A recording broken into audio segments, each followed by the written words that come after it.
Blessed day everybody! Arroz caldo sa malamig-lamig na morning. Chicken arroz caldo. Inspired by my mom. Dahil inspired ng aking nanay Belen, ang style niya pag gumawa ng arroz caldo, pag ano na yung rice, malambot, nilalagyan ng egg.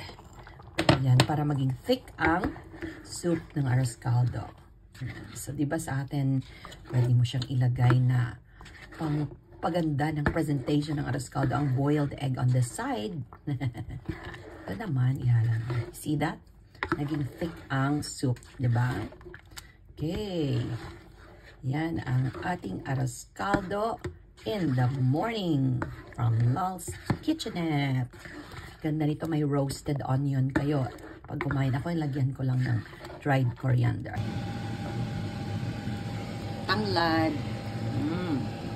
Look at that. Tapos, lagyan ng coriander.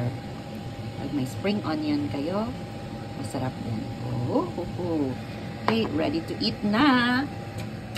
Ready na para sa ating dalaga for her study day. At dito lang siya sa bahay. Have a great day, everybody, and God bless.